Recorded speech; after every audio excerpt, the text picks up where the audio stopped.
खुलुमबाय आं अनिल बसुमतारी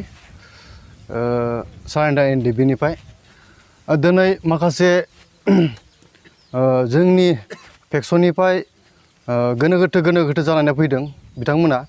जाहाथे जोंनि सारेन्डारनिफ्राय जि फिजिकेलि जायजों सापर्ट होदों जायजों थाफानानै खामानि मावनो नागिरदों बिथांमोना दिनै सोरनिबा नेतृत्वआव सोरनिबा माबायावहाय बिथांमोना खामानिखौ मावनो नागिरदों नामा जे बिथांमोना दिनै कंग्रेस दिनावहाय दिनै जोंनि सारेन्डारनि किसुमान गभर्नमेन्टआ जोंनो दिनै देरला होदोंमोन दिनै BJP गभर्नमेन्ट फैनाय लोगो लोगोनो बेखिनियाबो दिनै बन्सित जानानै थालांदों दिनै बिथांमोना जि सानदों जाहाथे खौसेयै फैलायनांगौ खौसेयाव जों मावलायनांगौ नै जा दाख्लैनि दिनाव 16 तारिखआव जा मोनसे 6टा अंग दन्दों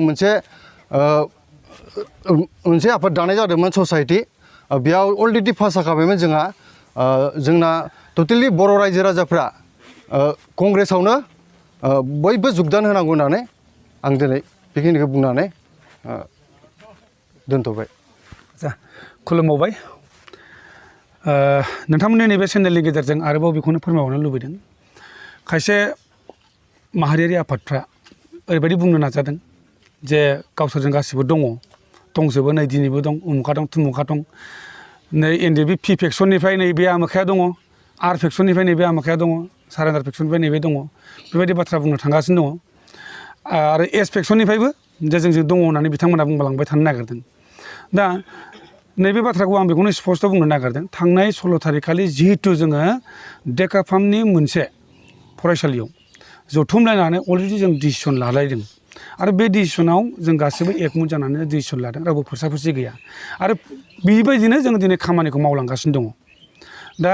बेनो सोरबा सासे सानै मानसिया गमामायैनो जुदि बिथांमोनजों दंमारोब्ला आं नैबेखौसो बुंगोन जे बिथांमोना माबा मोनसे गाव गावनि बेक्तिगत सार्थनि थाखायसो बिथांमोना खामानि मावनो आवगायदों जानो हागौ थाखा फैसानिबो जानो हागौ जों दिनै मोनसे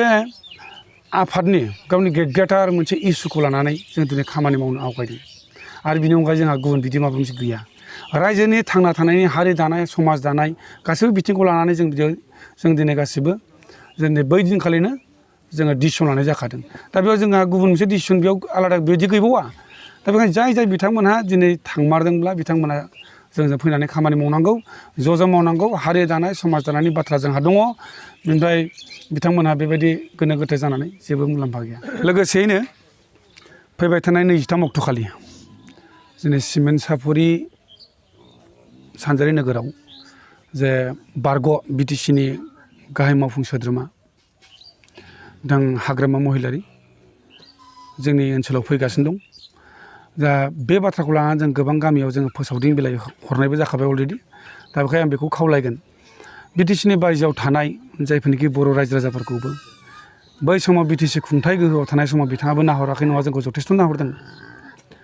जोंनि बे ओनसोला दिनै प्लाग इफेक्टेड होननानै बुंजायो दैबानाजों लोमसाव जानाय जोंनि मोनसे बर' रायजो बियो दा बे बर' रायजोआ जेसेबांनोखि जोंहा समस्या जादों बेफोर समस्यायाव एसेबाबो अनसुंथाइ हरग्रा होनना बुंबा मानगोनां हाग्रामा महिलारियाबो सासे मानोना बेखौ डिस्ट्रिबिउसन खालामदों जोंनि बर' सुबुं खौसेथि आफादनि गाहाय आफादगिरि मिहिनीश्वर बसुमतारी आदाया नाथाय बिथाङा राननानै होदोंब्लाबो रायजो राजानो बिथाङा गावनि पकेटनिफ्राय होआखै बिथाङा लाबोदों बै समनि BPFनि मानगोनां आफादगिरि हाग्रामा महिलारिनिफ्रायनो दा बेखाय बेखौ नायनो लुबैग्रा बा बिथांखौनि बिबुंथिफोरखौ खोनासंनो लुबैग्रा गोबां खना खनला रायजो राजाफोर हयथ' फैनो हागौ दा बेखौ जों खोनादों बिथांमोनहा बाजानाय मोनसे गोबां खना खनला जायगायाव बिबुंथि होसावदों होननानै जों खोनानो मोन्दों दा बेखौनो आं खावलायगोन सोरबा जुदि नायनो लुबैग्रा फैनो हास्थायग्रा खोनासंनो लुबैग्रा गोबां थानो हागौ दा फैमारोब्ला जाहाथे बिथांमोनहा खुनु बादा होआलासिनो बयखौबो फैनो थाखाय आं खावलायदों आरो बिथांमोनहा खुनु बादा होआलासिनो सिरियै थानाया मोजां जुदि बिथांमोनहा बेबायदि बादा होयोब्ला जोंबो बबेबा मोनसे खेथ्रआव जोंबो बादा होनो हागौ बेबायदि जुदि बादा होलायबाय थानाय जायोब्ला जुजिलायनाय जुदि जायोब्ला दिनै समाजा मोजां थासारियाव फैनाय नङा बेखायनो आं गासै माहारियारि आफादखौ खावलायगोन जे जों जि लामाजों जोङो खामानि मावनो आवगायदों जों बिनिफ्राय वान स्टेपबो जों बेकवार्ड जाया जोंनि उद्देश्य जोंनि थांखिखौ जों जाफुङागौ माने जों मावलांबाय थागोन दा बेखायनो जोंनि जि खामानियाव बिथांमोना जुदि आखाइ होयोब्ला बेयो अल्टारनेटिभ जोंबो आखाइ होफिनलायनाय जागोन बे सैथो खोथा। खुलुमबाय नोंथांमोननि चेनेलनि गेजेरजों आं रायजो राजानिसिम बेखौनो फोस्रावनो लुगैयो जे जोंहा थांनाय 16/3/2021 खालार खालि जोङो देकाफाम गाहाय गुदि फरायसालियाव मोनसे जोंनि एक्स NDFB लोगोसेयैनो पिपुल जयेन्ट एक्सन कमिटि गासै लानानै 6था आफादजों जोङो थिरांथा मोनसे लानाय जादोंमोन। बे थिरांथायानो जों जा डिसिसन लादों बिसायख'थिनि सोमोन्दै बावहायनो लाखानाय जाखादों आरो बेबायदिनो जों आवगायलांगोन होननानै साखाफारा जाना दङ आरो इयुनसिमबो जों खालामलांबाय थागोन आरो गुबैयानो बेनो जाहैबाय जे जोंनि इयुननि थांखिया जिहेतुनिखि जोंहा माखासे रिहेबिलिटेसन आरो मार्टियार्स लोगोसेयैनो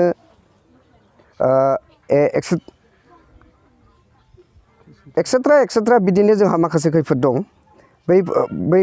खैफोदफोरखौ जों बोरै सुफुंलांनो हागोन गासैनि थाखायबो जोंनि मोनबा हान्जानि थाखायबो बेफोरनि थाखायनो जोङो बेफोर स्टेपखौ लानाय जादों आरो लोगोसेयैनो जोङो रायजो राजानिसिम बेखौबो फोस्रावनो सानो दिनैनि गेजेरजोंनो बे चेनेलनि गेजेरजोंनो जे फैगौ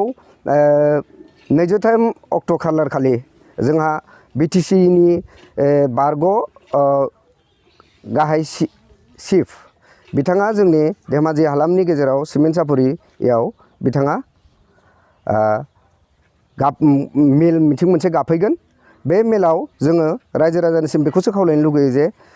गासिबो रायजो राजाफोरा बेवहाय नुजाथिफैनो हानायखौ आं आसा फारियो। मानोना होनोबा बिथाङा गोदो धेमाजि जिल्ला नङा दिनै BTCनि बायजोआव थानाय बर'फोरखौ दिनै धरिल' गलाघाट शिबसागर तिनसुकिया दुधनाय गुबुन गुबुन जायगायाव बिथाङा जथेस्थ' सहाय सहयोग होबोदोंमोन 15, 16, 17 बोसोराव। नाथाय दिनै हरखाबै बे बोरै माबायदि एना एनिनि गेजेराव बोरै बिदि जाखो नाथाय बिथांखौ नायनो लुगैनाय एबा हास्थायनाय माखासे गोदोनि बिथांनि अबदानफोरखौ रावबो बावगाराखै। माखासे बे अबदानखौ बावगारलांनो हायै माखासे रायजो राजाफोरा बिथांनि माखासे बोसोन एबा बिथाङा मा बोथोन होलाङो बेफोरखौ रायजो राजानाबो हास्थायनाय दं। बेनिखायनो आं गुरैयै रायजो राजाफोरखौ 23 खालार खालि सिमेन्ट सापरियाव जमा जानो थाखाय आंनिफ्राय गुरैयै खावलायहरनाय थाबाय। गोजोन्थों।